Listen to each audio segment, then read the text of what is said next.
সম্মানিত সুধীমণ্ডলী, আমরা সূরা আম্বিয়ার ৭৬ নম্বর আয়াত থেকে এখন আলোচনা শুরু করতে যাচ্ছি ইনশাআল্লাহ। আউযু বিল্লাহি মিনাশ শাইতানির রাজিম। বিসমিল্লাহির রহমানির রহিম। ওয়া নুহান মানে ও আরসালনা ইলা নুহান। তো আল্লাহ বলছেন যে আমি নূহ আলাইহিস সালামকে পাঠিয়েছি তার জাতির নিকটে। এই যে নাদা মেম কবল, ইতিপূর্বে যখন তিনি আমাকে ডাক দিয়েছিলেন, ফাস্তাজাবনা লাহু, আমি তার ডাকে সাড়া দিয়েছিলাম। ফানাজ্জাইনাহু, এবং তাকে আমি মুক্তি দিয়েছিলাম। ওয়াহলাহু, এবং তার পরিবার পরিজনকেও মুক্তি দিয়েছিলাম। মিনাল কারবিল আযীম, মহা বিপদ হতে, বড় বিপদ হতে। এই সূরাটার নাম হচ্ছে আম্বিয়া। এই সূরা 18 জন পয়গম্বরের নাম আসছে। তো খুব সংক্ষেপে আল্লাহ তাআলা কথাগুলো বলেছেন। দেখেন, যদি একজন পয়গম্বরের কথা বিস্তারিত বলা হয় তাতে একটা সূরা দরকার হয়ে পড়ে। ইউসুফ আলাইহিস সালাম, সূরা ইউসুফ একটা সূরাই মানে ইউসুফ আলাইহিস সালামের জীবন কাহিনী। তো প্রত্যেক পয়গম্বর জীবনের কাহিনী ওরকম খুব ব্যাপক, কিন্তু আল্লাহ তাআলা এখানে এই সূরার মধ্যে 18 জন পয়গম্বরের জীবন ইতিহাস খুব সংক্ষেপে বলেছেন। আল্লাহ বলেন, আমি নূহ আলাইহিস সালামের কাছে ওই পাঠিয়েছি। তিনি যখন আমাকে ডাক দিলেন, অর্থাৎ পয়গম্বররা যখন আল্লাহর সাহায্য কামনা করে তখন সেই জাতির ধ্বংসটা নিশ্চিত হয়ে যায়। তখন আল্লাহ তাআলা পয়গম্বরকে সাহায্য করেন এবং সেই জাতিকে ধ্বংস করেন। এটা হলো আল্লাহর সুন্নাত। সুন্নাত মানে নিয়ম, কর্মধারা, পদ্ধতি। আল্লাহ যে পদ্ধতিতে যে নিয়মে কাজ করেন সেই নিয়মটাকে সুন্নাত বলা হয়। তো এই সুন্নাতের মধ্যে ফরজ, ওয়াজিব, সুন্নাত, মুস্তাহাব সবই আছে। সুন্নাত শব্দটা কোরআনে মোট 13 বার আসছে। প্রত্যেকবারই আল্লাহ সুন্নাতের দাবি করছেন। সুন্নাত আল্লাহ, সুন্নাতে না, মানে সুন্নাত আল্লাহর, এটা রাসূলের না। কখনোই যেন কেউ আপনার মনে না করেন যে ফরজ আল্লাহ আর রাসূলের সুন্নাত, এটা কিন্তু না। সমস্ত সুন্নাত আল্লাহর, ফরজ সুন্নাত সবই আল্লাহর। আল্লাহ রসুল কখনো নিজের পক্ষ থেকে কোনো কথা বলতেন না। ওমা ইয়ানতিকু আনিল হাওয়া, তিনি মনের ইচ্ছায় কোনো কথা বলেন না। ইন হুয়া ইল্লা ওয়াহয়ু ইউহা, তিনি ওহী, তার কাছে যেটা ওহী করা হয় সেটাই তিনি ব্যক্ত করেন। তাহলে রাসূল কখনো নিজের পক্ষ থেকে কোনো কথা বলেন না। সুন্নাত বলেন, মুস্তাহাব বলেন, সবই আল্লাহর হুকুম। তা আল্লাহ তাআলা এইভাবে স্তরে স্তরে বিধানগুলো আমাদেরকে দিয়েছেন। তো আল্লাহ তাআলা এখানে বলেন, এই যে নাদা মেন কবল, ইতিপূর্বে যখন সে আল্লাহকে ডাক দিয়েছিল, ফাস্তাজাবনা লাহু, আমি তার ডাকে সাড়া দিয়েছিলাম। ফানাজ্জাইনাহু, আমি তাকে মুক্তি দিয়েছিলাম। ওয়াহলাহু, এবং তার পরিবার পরিজনকেও মুক্তি দিয়েছিলাম। মিনাল কারবিল আযীম, বড় মুসিবত হতে। যে তুফান, যে আরব দেশের মানুষ পান করার জন্য এক গ্লাস পানি পায় না, সেইখানে পাহাড়ের উপরে 40 হাত পানি হয়েছে। কি কুদরত আল্লাহ দেখেন।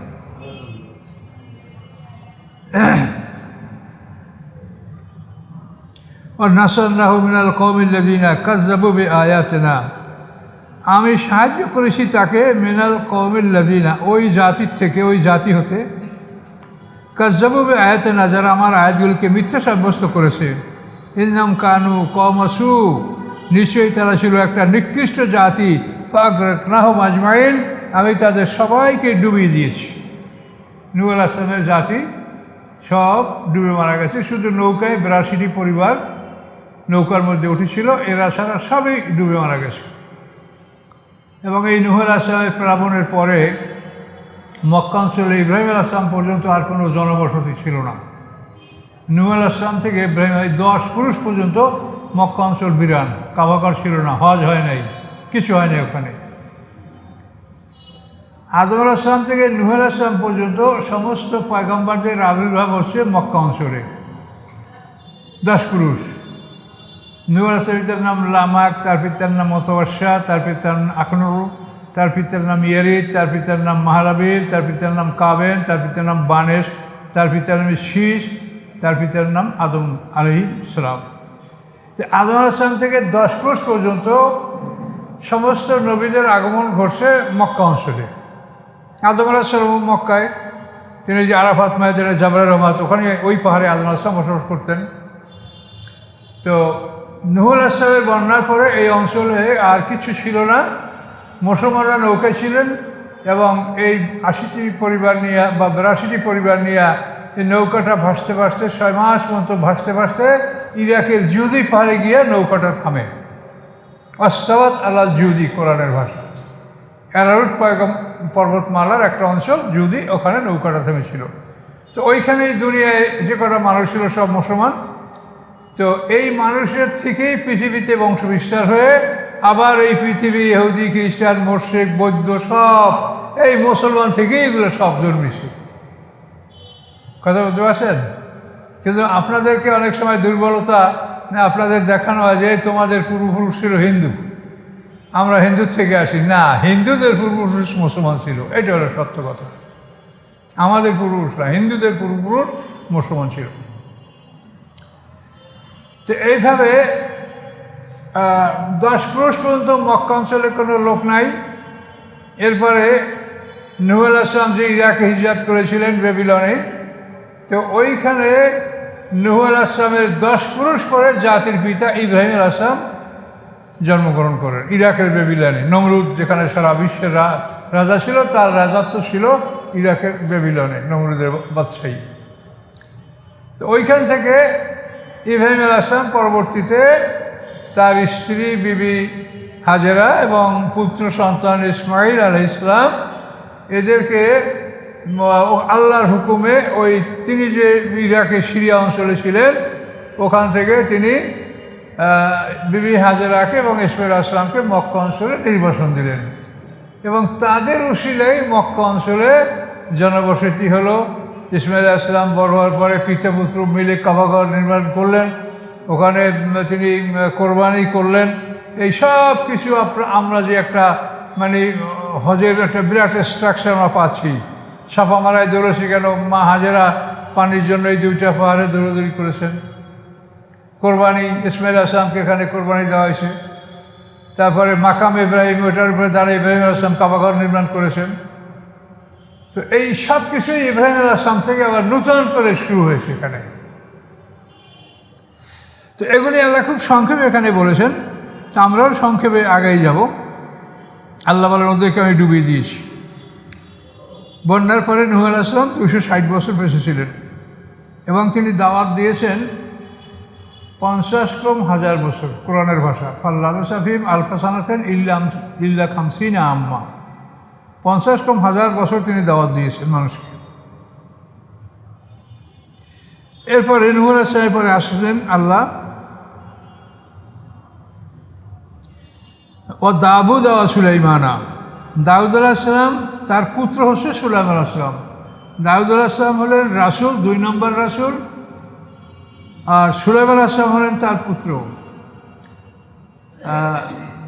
দাউদ আলাইহিস সালামের উপরে যে জাবুর কিতাব নাজিল হয়েছে এটা গ্রিক ভাষায় নাজিল হয়েছিল, আর মুসা আলাইহিস সালামের যে তাওরাত এটা ইব্রানি ভাষায় নাজিল হয়েছিল, আর ঈসা আলাইহিস সালামের উপরে যে ইনজিল এটা সুরিয়ানি ভাষায় নাজিল হয়েছে, আর আমাদের মুহাম্মদ সাল্লাল্লাহু আলাইহি ওয়াসাল্লামের যে কোরআন এটা আরবি ভাষায় নাজিল হয়েছে। 4টা কিতাব 4টা ভাষায় নাজিল হয়েছে। কাজেই যে অঞ্চলে যাকে আল্লাহ নবী পাঠাইছেন সেই অঞ্চলের ভাষায় তাকে আল্লাহ কিতাব প্রদান করছে যাতে মানুষকে দাওয়াত দিতে সহজ হয়।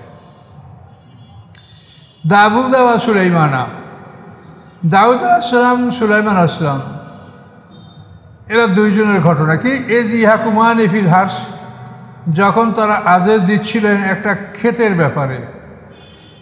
এজ নাফাসাত ফিহে গনামাল কওমে, যখন রাতের বেলায় প্রবেশ করেছিল ওই ক্ষেতের মধ্যে। নাফাসা মানে রাতে প্রবেশ করা, রাতের বেলায় পশু প্রবেশ করেছিল ফিহে ওই ক্ষেতে।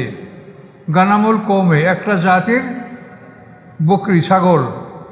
আল্লাহ বলেন অকুন্না আলী হুকমিম শাহিদিন, আমি ছিলাম তাদের এই ফয়সালার মধ্যে উপস্থিত। মানে তারা যে ফয়সালা দিছে 2 বাপ বেটা, আল্লাহ বলেন আমি সেখানে উপস্থিত ছিলাম। আল্লাহ তো সব জায়গায় উপস্থিত আছেন।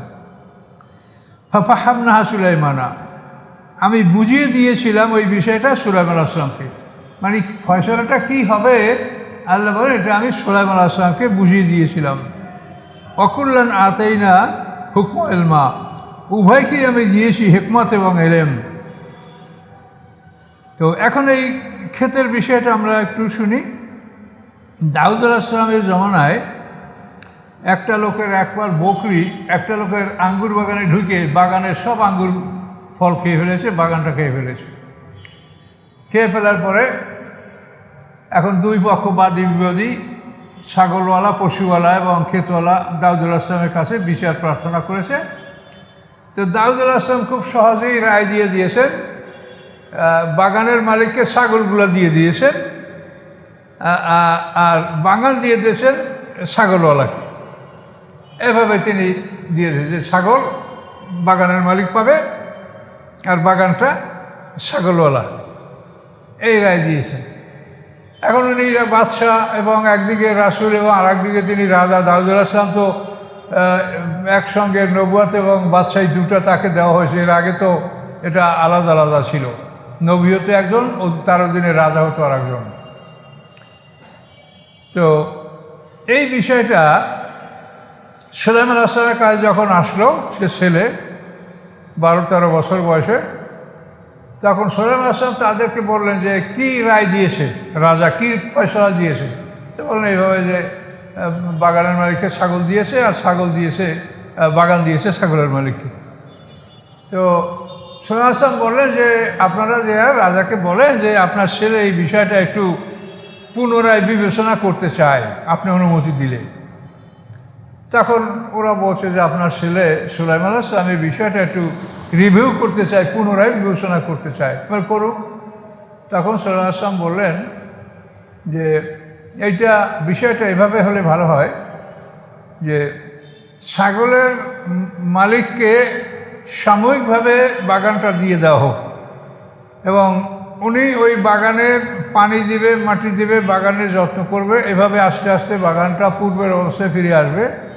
এই পরিমাণ সময় বাগানটা ছাগলের মালিককে দেওয়া হোক, আর এই সময়ের মধ্যে ছাগলগুলিও বাগানের মালিককে দেওয়া হোক, যাতে সে ছাগলের দুধ খেতে পারে, উপকৃত হতে পারে। তো সে ওই ছাগলের দুধ খাবে আর বাগানের মালিক সে ওই বাগানটাকে যত্ন করে ওটাকে পূর্বের অবস্থায় ফিরিয়ে আনবে। যখন ওই বাগানটা পূর্বের অবস্থায় ফিরিয়ে আনবে তখন ওই বাগানের মালিককে বাগান দিয়ে দেওয়া হোক, ছাগলের মালিককে ছাগল দিয়ে দেওয়া হোক। খুব সুন্দর ফয়সালা। আল্লাহ বলেন ফাফাহামনাহা সুলাইমানা, যে সুলাইমান আলাইহিস সালামকে আমি এই বিষয়টা বুঝিয়ে দিয়েছিলাম, তিনি এটা সঠিক ফয়সালা দিয়েছিলেন।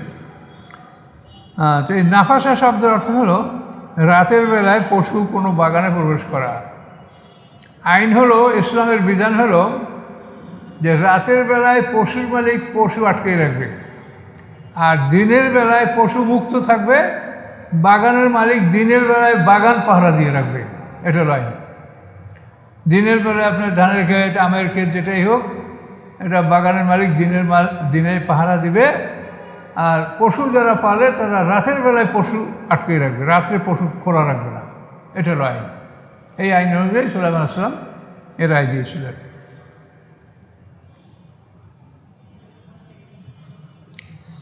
আল্লাহ বলেন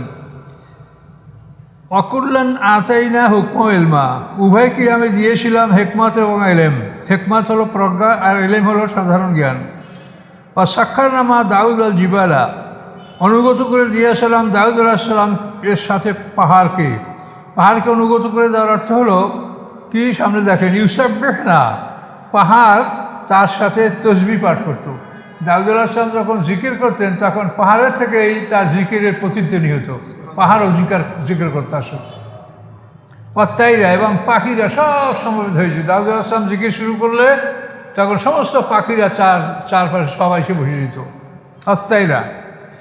তো পাহাড় এবং পাথরের কঙ্করগুলি জিকির করতো এবং পাখিগুলি অকুন্না ফাইলিন, আল্লাহ বলেন আমি ছিলাম এর কর্তা, এই কাজের কর্তা আমি, এটা আমি করেছি, আমি তাদেরকে এই নিয়ামত দান করেছি। অকুন্না ফাইলিন ও আল্লামনাউ সুনাতাল আবুসিল্লাকুম, শিখিয়েছি আমি তাকে লৌহ পোশাক, লাবুস মানে পোশাক, সোনা মানে লৌহ বর্ম, তো দুটা মিলে লৌহ বর্ম।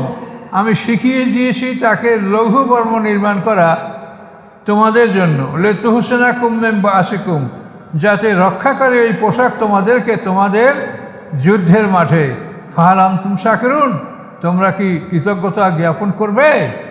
আলহামদুলিল্লাহ, আমরা করব। তো দাউদ আলাইহিস সালাম উনি লৌহ বর্ম নির্মাণ করেছেন। এটার ইতিহাস হলো, দাউদ আলাইহিস সালাম ছদ্মবেশে বাজারে শহরে যেতেন, যে মানুষকে জিজ্ঞাসা করতেন, আপনাদের রাজা এই দাউদ কেমন রাজা, কীরকম দেশ পরিচালনা করে, ন্যায় বিচার করে না অন্যায় করে, কোথায় কি? তো সবাই বলতো ভালো, খুব ভালো রাজা উনি, ওনার কাজকর্ম বিচার সব সুন্দর। তো একদিনে আল্লাহ তাআলা ছদ্মবেশে ফেরেশতা পাঠাইতেছেন ওই বাজারে মানুষের বেশে। দাউদ আজকে ওই ফেরেশতাকে জিজ্ঞাসা করে যে আপনাদের রাজা কেমন, কীরকম রাজ্য পরিচালনা করে? হ্যাঁ ভালোই, তো কবে একটু অসুবিধা আছে। তখন দাউদ আলাইহিস সালাম আটকে উঠলেন যে আমাকে তো কেউ মন্দ বলে নাই বা খারাপ আছে কিছুটা বলে নাই, তো বলেন কি? তখন বললেন যে দাউদ আলাইহিস সালাম রাষ্ট্র পরিচালনা করার জন্য রাষ্ট্রীয় তহবিল হতে ভাতা গ্রহণ করে। তো এইটা যদি উনি রাষ্ট্রীয় তহবিল থেকে না গ্রহণ করে এটা ভালো হইতো, এবং এর পরিবর্তে তিনি একটা কাজ করবে, এই কাজের বিনিময়ে যা আয় হবে তার দ্বারা সংসার পরিচালনা করবে এবং রাষ্ট্রীয় তহবিল থেকে কিছু নেবে না। এইটা যদি হয় তাহলে এটা তার জন্য খুব ভালো। দাউদ আলাইহিস সালাম চিন্তা করলেন, তা আসলেই তো ঠিক, আমি রাষ্ট্রীয় তহবিল থেকে কেন নিব? আল্লাহর কাছে দোয়া করলেন যে আল্লাহ আমাকে এমন একটা কাজ শিক্ষা দেন যেই কাজের মাধ্যমে আমি আমার সংসার পরিচালনা করতে পারি। এই দোয়া করার পরে আল্লাহ তাআলা তার দোয়া কবুল করলেন এবং বললেন, ও আলান্না লাহুল হাদিদ, সেটা অন্য সূরায় আছে। আল্লাহ বলেন আমি তার জন্য লোহাকে নরম করে দিলাম। লোহা সে যে কোনো অবস্থায় ধরলে যেভাবে চাই সে কাদা মাটি যেভাবে ইচ্ছা করি সেভাবে তাকে বানাতে পারি। ওইভাবে আল্লাহ বলেন ও আলান্না লাহুল হাদিদ, আমি তার জন্য লোহা নরম করে দিলাম। এবং এখানে ও আল্লামনা উসনাতা লাবুসাল্লাকুম, আমি শিখালাম তাকে লৌহবর্ম নির্মাণ তোমাদের জন্য। কেন? যে তুহসনাকুম বা আসিকুম, যাতে রক্ষা করতে পারে এই লৌহবর্ম তোমাদেরকে যুদ্ধের আঘাত থেকে, প্রচণ্ডতা থেকে। ফাহালাম তুম শাকিরুন, তোমরা কি শুকুরগুজার হবে না? আমরা হব, আলহামদুলিল্লাহ, আমরা আল্লাহ শুকুর করছি। তো এখন এই যে লৌহবর্ম, দেখেন অনেকগুলো শিক্ষা এখানে আমার আছে।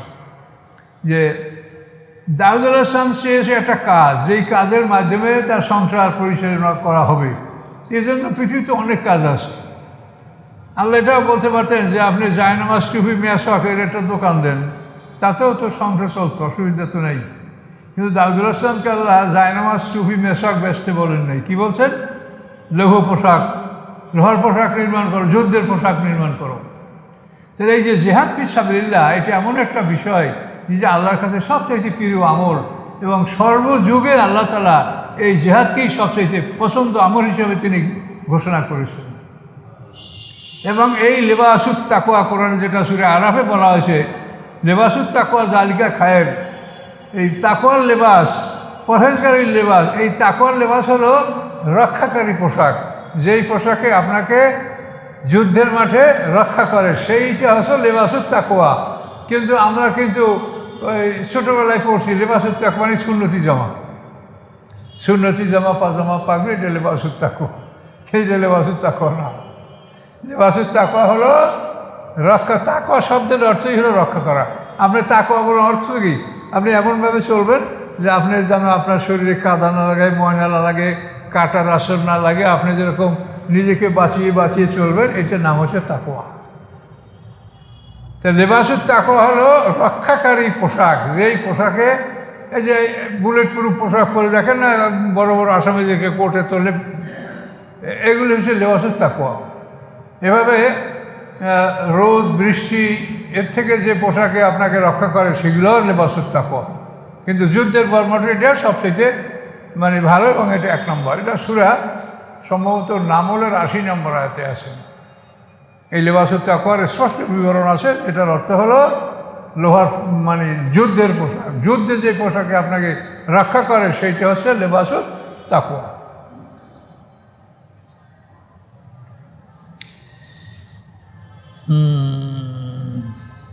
তো এ গেল দাউদ আলাইহিসসালামের কথা। এখন অলি সুলাইমান আর রিহা, আল্লাহ বলেন আমি বাধ্য করেছি, দান করেছি আমি সুলাইমান আলাইহিসসালামের জন্য বাতাসকে। সুলাইমান আলাইহিসসালাম আল্লাহ হাওয়াকে তার অনুগত করে দিয়েছেন। আসিফাতান মানে দ্রুত সবেগে প্রবাহিত হওয়া, প্রবল বাতাস। এই প্রবল বাতাসকে সুলাইমান আলাইহিসসালামের জন্য আল্লাহ তাআলা অনুগত করে দিয়েছেন। তাজিবে আমরিহি, এই বাতাস প্রবাহিত হতো তার হুকুমে। সুলাইমান আলাইহিসসালাম হুকুমে বাতাস প্রবাহিত হতো। কোথায়? এলাল আরদিল্লাতি বারাকনা ফিহা, ওই জমিনের প্রতি যেই জমিনে আমি বরকত দান করেছি। এই জমিনের দিকে সুলাইমান আলাইহিসসালাম যখন তার সিংহাসনে আরোহণ করে বাতাসকে আদেশ দিতেন, তখন বাতাস তাকে সেই বরকতওয়ালা জমিনে নিয়ে যেত। তো এই সুলাইমান আলাইহিসসালামের সফর সম্বন্ধে কোরআনের সূরা নামল, তারপর সাবা, এই সূরাগুলোর মধ্যে বিবরণ বিস্তারিত আছে। এর সাথে বেশি আলোচনা আছে সেখানে, সাবা এবং নামলের মধ্যে। তো সুলাইমান আলাইহিসসালামকে আল্লাহ তাআলা এই হাওয়ার তত্ত্ব দান করেছেন। আল্লাহ অকুন্না বিকুল্লি শাইইন আলিম, আমি সব বিষয় সম্পর্কে আমি অবগত। তো এইটার ইতিহাস যেটা আমরা তাফসীরে পাই যে সুলাইমান আলাইহিসসালাম কোনো একদিন অপরাহ্নে অর্থাৎ দুপুরের পরে, জোহরের নামাজের পরে, এ জোহরে আলাইহি বিল আশি এ সফেনাতুল জিয়াদ, আশি মানে অপরাহ্ন, আর সফেনাতুল জিয়াদ হলো উত্তম ঘোড়া। এই মানে ফাউন্ডেশন থেকে এটার অর্থ লেখা হয়েছে মানে ধাবন উদ্যত, মানে যে ঘোড়া দৌড়ানোর জন্য খুব করে, মানে ছটফট করে, এটাকে ধাবন উদ্ধত। ওরা খুব কঠিন বাংলা ব্যবহার করছে, কিন্তু আমি এটা তর্জমা করেছি উত্তম ঘোড়া। উত্তম ঘোড়া কী ঘোড়া? তার ব্যাখ্যা হলো যে ঘোড়া 3 পায়ে ভর করে 1 পা বাঁকা করে ঘুমায়, শোয় না। 3 পায়ে ভর করে 1 পা বাঁকা করে দাঁড়িয়ে দাঁড়িয়ে ঘুমায়। এই ঘোড়াগুলাকে সফেনাতুল জিয়াদ বলা হয়, উত্তম ঘোড়া। তো সুলাইমান আলাইহিসসালাম তার সিংহাসনে বসা, তিনি তার বাহিনীকে বললেন যে আমি আমার পিতার নিকট থেকে 1000 ঘোড়া ওয়ারিশ সূত্রে, উত্তরাধিকার সূত্রে লাভ করেছি, এইগুলো আমাকে দেখাও। তো এক একটা ঘোড়া দেখাচ্ছে নিয়ে যাচ্ছে, এক একটা করে দেখাচ্ছে নিয়ে আসছে। এই ঘোড়া দেখতে দেখতে হাত্তা তাওয়ারাত বেল হেজাব, কোরআনের ভাষা, যে সূর্যটা পর্দার আড়ালে চলে গেল। সূর্য তো ডোবে না, সূর্য তো পর্দার আড়ালে, অর্থাৎ পাহাড় পর্বত গাছপালায় আমাদের চোখের অদৃশ্য হয়, এবং এই পৃথিবী গোলাকার হওয়ার কারণে ওই আরও নিচে চলে গেলে আমরা দেখতে পাই না, কিন্তু সূর্য তো ঠিকই আছে। তো এই সূর্য পর্দার আড়ালে চলে গেল। এই পর্দাটা চলে যাওয়ার পরে সুলাইমান আলাইহিসসালাম খুব অস্থির হয়ে গেলেন যে আমি নামাজ, ইন্নী হাবাবতু হুব্বাল খায়রি আন যিকরি রব্বি, যে আমি রবের স্মরণ, এই রবের স্মরণ থেকে আমি বিমুখ হলাম, বঞ্চিত হলাম এই ঘোড়ার কারণে। তখন বললেন রুদ্দুহা, এই ঘোড়া ফিরিয়ে নাও। ফাতাফাকা মাসসাম বিসুকি ওয়াল আনাক, তিনি এই ঘোড়াগুলোকে গলা কেটে পা কেটে এগুলিকে জবে করতে লাগলেন।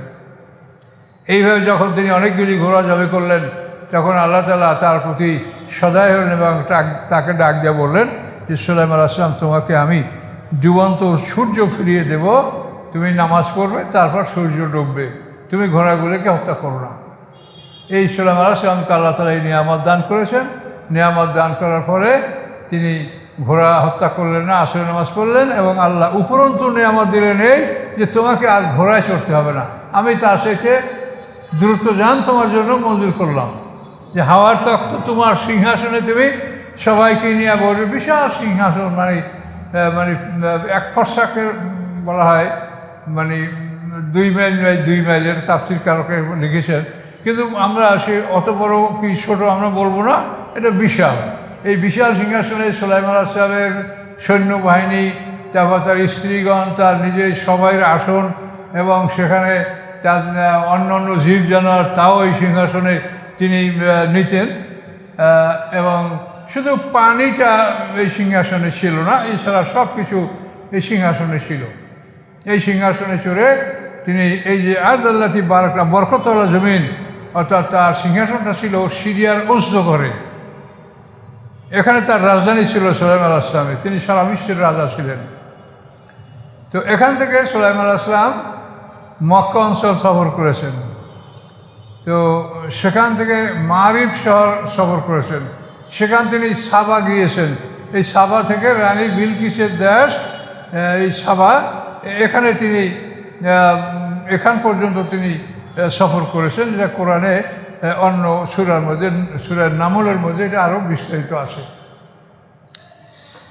তো এখানে আমরা শুধু এতটুকু পাচ্ছি যে সুলাইমান আলাইহিস সালামকে আল্লাহ তাআলা মানে হাওয়া, মানে যে বাতাসটা আসে পাতান, মানে সবেগে চলে যে বাতাস, এই বাতাসটার জন্য সুলাইমান আলাইহিস সালামের জন্য আল্লাহ তাআলা অনুগত করে দিলেন প্রবল বাতাস।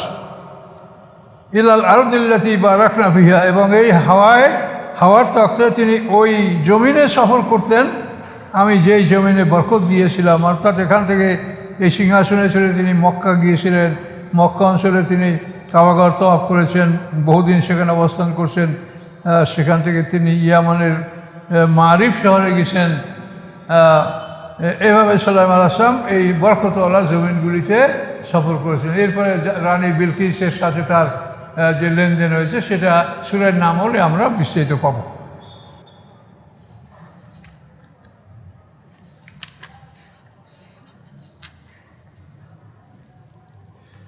আচ্ছা, সুলাইমান আলাইহিস সালামকে আরও কি নিয়ামত দেওয়া হয়েছে সেটা এখন দেখেন। অমেনার শায়াতিনে, শয়তানের মধ্যে হতে, শয়তান মানে জিন জাতি, জিনের একটা দল। অমেনার শায়াতিনে, এবং শয়তানের মধ্যে হতে মাইয়া গৌসুন আলাহু, যারা সুলাইমান আলাইহিস সালামের জন্য সমুদ্রে ডুব দিত,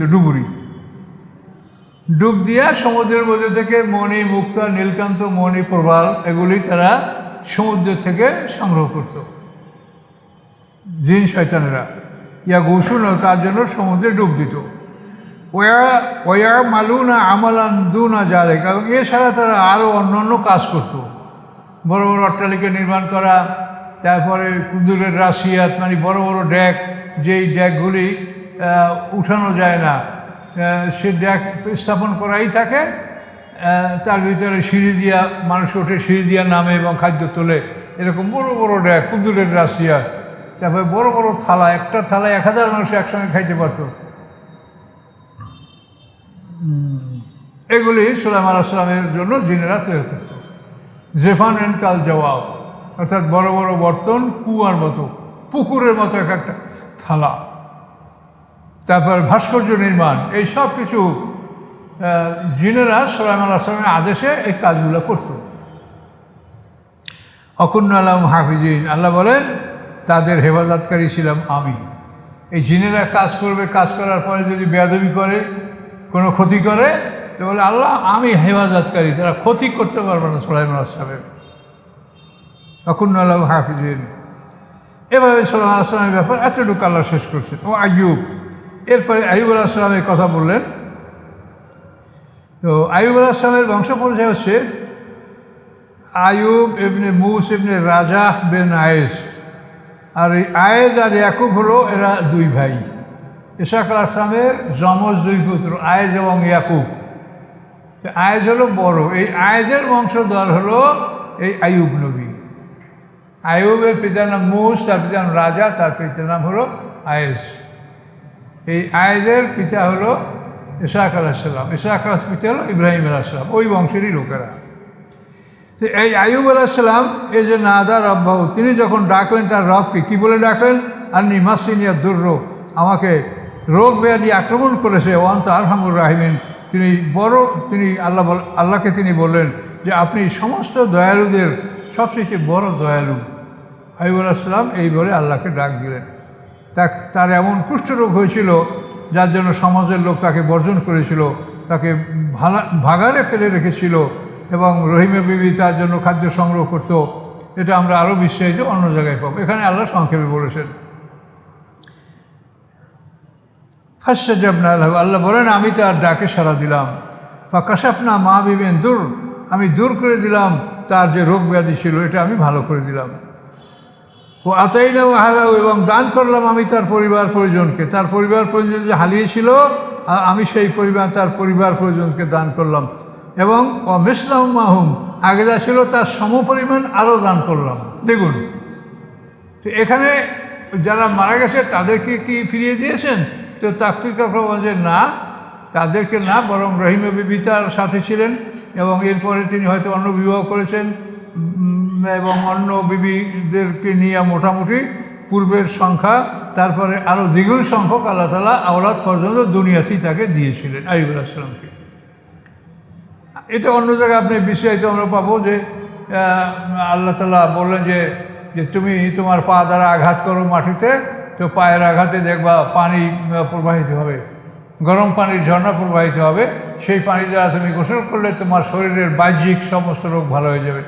এরপরে দ্বিতীয়বার একটু সরে একটু জায়গা পাল্টে আবার তুমি মাটিতে আঘাত করো, ঠান্ডা পানির ঝর্ণা বের হবে এবং সেই ঝর্ণার পানি দ্বারা সেই পানি তুমি পান করবে, ফলে তোমার দেহের ভিতরের সমস্ত রোগ ভালো হয়ে যাবে। এইভাবে আইয়ুব আলাইহিস সালাম সম্পূর্ণ সুস্থ হয়ে গিয়েছিলেন। তার রোগ যে কতদিন ছিল সেটা তাফসীরকাররা বিভিন্ন বলেন, কিন্তু খুব বেশি দিন যে ছিল তা না, কারণ নবী রাসূলদেরকে আল্লাহ পরীক্ষা করেন, শাস্তি দেন না। কাজেই এই রোগ ব্যাধিটা তার খুব বেশি দিন ছিল না, এটা আমরা বলতে পারবো। কিন্তু এটার জন্য যে সময়, এটা বলা খুবই মুশকিল। সময় কেউ বলছে 40 বছর, কেউ বলছে 18 বছর, কেউ বলছে 15, এইভাবে। কিন্তু আমরা মনে করি এটা তার চেয়েও কম। তাকে সামান্য কিছু দিনের জন্য আল্লাহ পরীক্ষামূলকভাবে, সে তো আর অপরাধ কিছু করে নাই, এটা পরীক্ষা তাকে করা হয়েছে। কাজে এই পরীক্ষার জন্য তাকে যে খুব দীর্ঘদিন কষ্ট দেওয়া হয়েছে এটা আমরা মনে করি না। তবে এই পরীক্ষায় তার সন্তান, পরিবার, প্রয়োজন যে হারিয়ে গেছিল রহিমের দিয়ে, এটা সত্যটা কোরআন দ্বারা প্রমাণ পাওয়া যায়। রাহমাতান মিনদানা ওয়া যিকরা লিল আবিদিন, আল্লাহ বলেন এটা আমার পক্ষ থেকে রহমত এবং ইবাদতকারীদের জন্য এটা একটা উপদেশ। ও ইসমাঈল ওয়া ইদ্রিসা, আর ইসমাঈল আলাইহিস সালামের প্রতি আল্লাহ রিসালাত দান করেছেন, ইদ্রিস আলাইহিস সালামকে দান করেছেন। ইদ্রিস আলাইহিস সালাম তো সিনিয়র পয়গম্বর, মানে ইনি হচ্ছেন নূহ আলাইহিস সালামের উপরের পয়গম্বর ইদ্রিস। জুলকিফল, তো এই জুলকিফল হচ্ছেন ইলিয়াস আলাইহিস সালামের পরে ইয়াসা পয়গম্বর, এই ইয়াসা পয়গম্বরের পরে হলো জুলকিফল। এই পয়গম্বরের কথা এখানে আল্লাহ বলেছেন। কুল্লুম মিনাস সাবিরিন, তারা সবাই ধৈর্যশীল ছিলেন, সবাই ধৈর্যশীল ছিলেন। ওয়াদখালনাহুম ফি রাহমাতিনা, এবং আল্লাহ বলেন তাদের সবাইকে আমি আমার রহমতের মধ্যে প্রবেশ করিয়েছিলাম। ইন্নাহুম মিনাস সালিহিন, নিশ্চয়ই তারা সবাই ছিল সৎকর্মশীলদের অন্তর্ভুক্ত। জান্নুন, এরপরে মাসওয়ালা, এই জান্নুন হলো ইউনূস আলাইহিস সালাম, নুন মানে মা, জান্নুন মানে ওয়ালা, মাসওয়ালা। ইযহাবা মুগাদিবান, যখন তিনি রাগ করে চলে গিয়েছিলেন, ফাজান্না, তিনি ধারণা করেছিলেন আল্লান নাকতারা আলাইহি, যে আমি তার উপরে শাস্তি নির্ধারণ করি নাই, আমি তাকে শাস্তি দেব না, এটা সে মনে ভাবেছিল। কিন্তু পরে সে লজ্জিত হয়েছে। ফির নাদাফি জুলুমাত, সে অন্ধকারের মধ্যে আমাকে ডাক দিয়েছে, কি বলে? আল্লাহ ইলাহা ইল্লা আনতা সুবহানাকা ইন্নী কুনতু মিনাজ জালিমিন, যে নাই কোনো ইলাহ আল্লাহ ছাড়া, হে আল্লাহ আপনি পবিত্রতা আপনার, আমি জালেমদের অন্তর্ভুক্ত। এই বলে যখন তিনি মাছের পেটে বসে ডাক দিলেন, মাছের পেটে সমুদ্রের তলদেশে বসে তিনি নূরের জিকিরের আওয়াজ শুনতে পেয়েছিলেন মাছের পেটে বসিয়া, তখন তিনি এই দোয়া পড়ে আল্লাহর কাছে ক্ষমা চাইলেন। আল্লাহ বলেন ফাস্তাজাবনা লাহু, আমি তার ডাকে সাড়া দিলাম। ওয়া নাজ্জাইনাহু, আমি মুক্তি দিলাম মিনাল গাম্মে, বিপদ হতে। ওয়া কাযালিকা নুনজিল মুমিনিন, এভাবে আমি মুমিনদেরকে মুক্তি দিয়ে থাকি। এই ইউনূস আলাইহিস সালামের বিষয়টা ছিল যে আল্লাহ তাআলার নিয়ম হলো, আল্লাহ তাআলা কোনো জাতির জন্য যদি শাস্তির ঘোষণা দেন, এই শাস্তি আর প্রত্যাহার করেন না। একটাই ঘটনা সারা পৃথিবীর বুকে, যে ইউনূস আলাইহিস সালামের জাতিকে শাস্তির ঘোষণা দেওয়ার পরে এই শাস্তি প্রত্যাহার করা হয়েছিল। এই ছিল বিষয়টা। ইউনূস আলাইহিস সালাম আল্লাহর পক্ষ থেকে খবর পেলেন যে 3 দিনের মধ্যে তাদের শাস্তি আসবে। তো ইউনূস আলাইহিস সালাম এই খবর জাতিকে জানালেন যে তোমাদের আর সময় নেই, 3 দিন পরে তোমাদের শাস্তি আসবে। তো একদিন পার হয়ে যাওয়ার পরে জনগণ দেখলো যে পয়গম্বর কি তাদের মধ্যে আসে না বের হয়ে গেছে। দেখা যায় পয়গম্বর বের হয়ে গেছে, তখন তারা নিশ্চিত হলো যে পয়গম্বর বের হয়ে গেছে, তখন আমাদের শাস্তি অনিবার্য। তো এইটা তারা বুঝতে পেরে এমনভাবে আল্লাহর কাছে তওবা করলো যে একটা মানে দৃষ্টান্তমূলক তওবা, এরকম তওবার নজির পৃথিবীতে আপনি পাবেন না। মা এবং শিশু এদেরকে পৃথক জায়গায় রাখলো। এখন মা কাঁদছে এখানে আর শিশু কাঁদছে ওদিকে। গরু পশুগুলি, বড় মা গরুগুলি এক জায়গায় আর বাচ্চা গরুগুলি আর এক জায়গায় পৃথক করে রেখেছে। এখন এরা সবাই ওভাবে চিৎকার করে করে কাঁদছে। এইভাবে একটা অপূর্ব তওবা তারা করেছে। এই তওবার কারণে আল্লাহ তাআলা তাদের শাস্তি প্রত্যাহার করেছেন, কিন্তু ইউনূস আলাইহিস সেটা জানতেন না। উনি বের হয়ে গেছেন। বের হয়ে যাওয়ার পরে যখন পরের দিন তাকে দেখলেন যে শাস্তি আসে নাই, তখন উনি ঘাবড়ে গেলেন যে শাস্তি আসে নাই, তাহলে আমাকে আমার জাতি মিথ্যাবাদী মনে করবে, আমাকে মেরে ফেলবে। এই ভয়তে উনি পলায়ন করলেন। কিন্তু আল্লাহর বিধান হচ্ছে যে তুমি অপেক্ষা করো, তুমি শোনো, তুমি আমার আদেশের অপেক্ষা করো। তুমি আমার আদেশের অপেক্ষা না করেই তুমি চলে গেলে কেন? এইটা ছিল তার অপরাধ। এই জন্য আল্লাহ বলছেন যে আমি তাকে শাস্তি দিব না বলে সে ধারণা করেছিল। সে পালাতে গিয়া পালাতে পারে নাই। সে ভরা নৌকায় উঠছিল, সেখানে লটারি এর সম্মুখীন হলো। তিনি দোষী সাব্যস্ত হলেন। 3 বার লটারি করা হয়েছে, 3 বার তিনি দোষী সাব্যস্ত হয়েছেন। অথবা তিনি নিজেই নদীতে ঝাঁপ দিয়েছেন যে আমি অপরাধী, এবং সাথে সাথে একটি বড় মাছ তাকে গিলে ফেলেছিল। এই মাছের পেটে তিনি এই ডাক দিয়েছিলেন, ফানাদা ফিজ জুলুমাত আল্লা ইলাহা ইল্লা আনতা সুবহানাকা ইন্নী কুনতু মিনাজ জালিমিন ফাস্তাজাবনা লাহু। আল্লাহ বলেন আমি তার ডাকে সাড়া দিয়েছি। ওয়ানাজ্জাইনাহু মিনাল গাম্মে, আমি তাকে মানে বিপদ থেকে মুক্তি দিয়েছি। কাযালিকা নুনজিল মুমিনিন, এভাবেই আমি মুমিনদেরকে মুক্তি দিয়ে থাকি। এরপরে জাকারিয়া আলাইহিস সালাম, এই যে নাদা রাব্বাহু, যখন তিনি তার রবকে ডাক দিলেন, রব্বি লা তাযারনি ফারদা, হে আল্লাহ আমাকে আপনি একাকী রাখবেন না। মানে ওর ছেলে ছিল না, পুত্র সন্তান ছিল না। ওয়া আনতা খায়রুল ওয়ারিসিন, আপনি উত্তম উত্তরাধিকারী দানকারী, কাজে আমাকে উত্তরাধি দান করেন। আল্লাহ বলেন ফাস্তাজাবনা লাহু, আমি তার ডাকে সাড়া দিলাম। ওয়াহাবনা লাহু ইয়াহইয়া, এবং জাকারিয়া আলাইহিস সালামকে আমি ইয়াহইয়া নামক পয়গম্বর দান করলাম। ওয়াসলাহনা লাহু যাওজাহু, এবং তার স্ত্রীকে আমি সংশোধন করলাম। 99 বছর বয়সে তার স্ত্রী গর্ভবতী হয়েছে। এটা আল্লাহ সংশোধন করেছে বলেই হয়েছে, তার এটা অসম্ভব ব্যাপার ছিল। ইন্নাহুম কানু ইউসারিউনা ফিল খায়রাত, তারা সবসময় কল্যাণকর কাজে অগ্রসর হতো। ইয়াদউনা রাগাবা ওয়া রাহমা, এবং সবসময় তারা আমাকে ডাকতো রাগাবা ও রাহবা, মানে অনুগ্রহ সহকারে এবং ভয় সহকারে তারা আমাকে সবসময় ডাকতো। ওয়াকানুল্লানা খাসিন, এবং তারা ছিল আমার উদ্দেশ্যে ভীত। আল্লাতি হাসানাত ফারজাহা, এবং যে সংরক্ষণ করেছে তার লজ্জাস্থান, সে হলো কেনা মরিয়াম। ফানাফাকনা ফিহা মির রূহিনা, আমি ফুঁকে দিয়েছি তার মধ্যে আমার শক্তি, আমার রুহকে, অর্থাৎ ঈসা আলাইহিস সালামকে।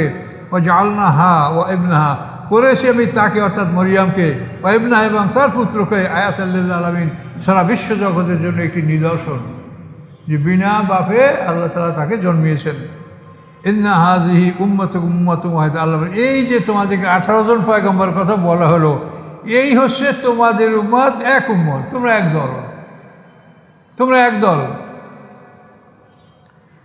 ওয়া আনা রাব্বুকুম, আর আমি তোমাদের এক রব, ফা'বুদুন, তোমরা আমার ইবাদত করো।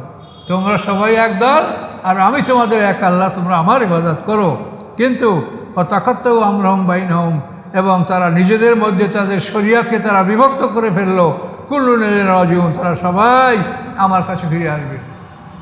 তাহলে এখন দেখেন আল্লাহ তাআলা কোরআনে পরিষ্কার বলছে যে তোমরা দল হলো 2টা, মুমিন এবং কাফেরের বাইরে কোনো দল নাই।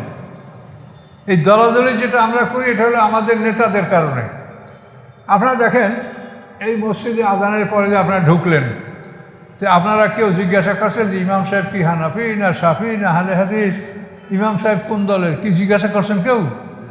সবাই আজান হয়েছে, আপনারা নামাজ পড়তে আছেন, আপনারা জানেন যে এখানে ইমাম যেই আসে এসে এশার নামাজ পড়বে, এই জন্য আপনারা সবাই আসছেন। তাহলে আপনাদের দলটা কোথায় থাকলো বলেন? এখানে তো আপনারা হানাফি আছেন, শাফি মুজাব, হানাফি, আহলে হাদিস, তারপর পীরপন্থী, যে কোনো ব্যাপার আপনি মুসলমান, আপনি আজানের পরে মসজিদে আসেন, তা আপনার দলটা কোথায়? আপনার তো দল করছেন না। এই দল করে কারা? নেতা। আপনার নেতা আসলে তখন ওই নেতা ছাড়া আপনি কিছু বোঝেন না। এই দলটা নেতার উপরে নির্ভর, এটা আল্লাহ কোরআনে বলছেন যে এই দলাদলিটা আলেমরা করে। আলেমদের যে নেতৃস্থানীয় আলেম তারা এটা দল করে, তারা এক একজন একটা দল আর এক একটা দলের প্রধান। এদের কি হবে সেটা আল্লাহই ভালো জানেন। তো এই পর্যন্ত আমাদের আলোচনা।